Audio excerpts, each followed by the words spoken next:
دل نہیں تھا کرنا.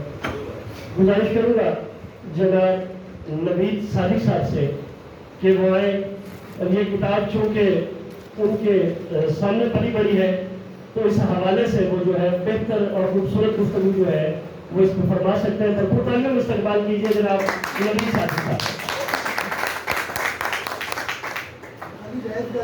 شاعر کا نام نہیں سنیا بھی شاعر صاحب نے بولیا مجھے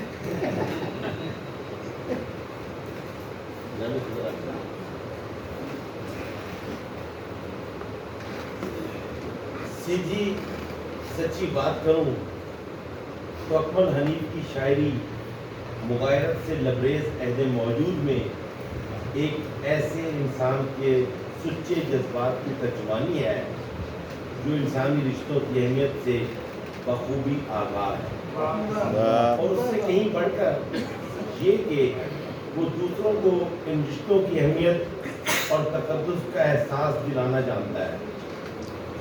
میرے نزدیک یہ سب ٹوٹتی معاشرتی کڑیوں کو ٹوٹنے سے قبل برقرار رکھنے کی ایک کوشش ہے.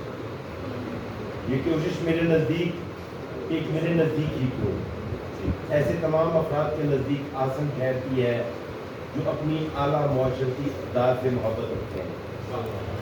دراصل معاشرتی اقدار ہی باہمی عزت و احترام کے راستے افراد معاشرہ کے درمیان موجود رشتوں کو مضبوط کرتے. باقی رہی نہ ہی آپسی رشتوں کی، جو معاشرہ ٹوٹ ٹوٹ کے ایک ایسے عمل کے دائرۂ کار میں آتا چلا گیا جس کا انجام کم از کم میرے تو پسینے چھوٹنے لگتے ہیں. اکمل حنیف اسی ٹوٹ پھوٹ کے عمل کے راستے میں ایک ناقابل تصویر بند کی صورت کھڑا ہونے کی کوشش میں مصروف ہے. لیکن اس سے بھی کہیں زیادہ افسوس اس بات کا ہے کہ اعلیٰ اقدار کی زبوں حالی اور معاشرتی کڑیوں کا کمزور پڑ جانا تو ایک طرف، خود انسان ہی کی کوئی اہمیت باقی نہیں رہی.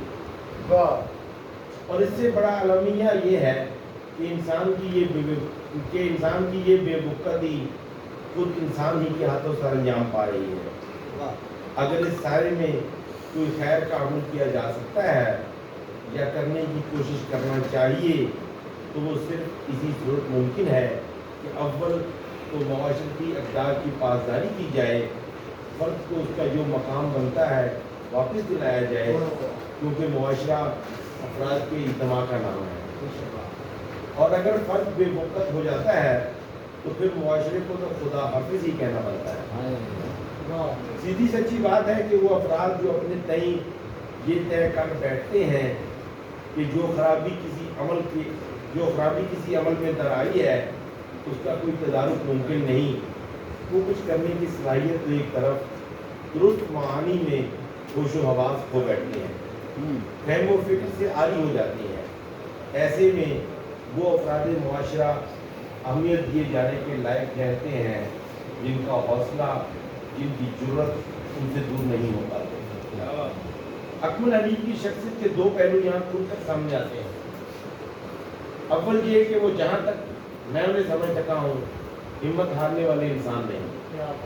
ان کے دل میں یہ لگن جنون کی حد تک موجود ہے کہ مذکورہ بالا تمام خرابیوں کو دور کیا جائے، فرد سے معاشرے کی طرف نئے سرے سے سفر آغاز کرنے کے بجائے جو خرابی جس درجہ تک پہنچ چکی ہے اس کی وہیں روک تھام کی جائے اور پھر اسے واپسی کے سفر پر مائل کیا جائے.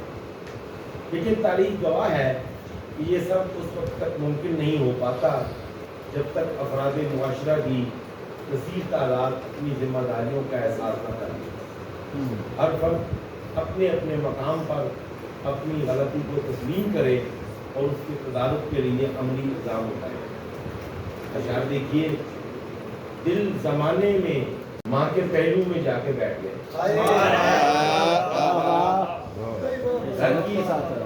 گھر کی تقسیم اس طرح ہوئی ہے صرف رشتے بچا کے بیٹھ گئے. رفتہ رفتہ تلخیاں بڑھتی گئیں، ایک گھر کے 4 حصے ہو گئے. گھر میں احساس جب گھٹن کا ہوا ایک پنچھی اڑا لیا میں. سہولت دو مجھے دیوار کی تم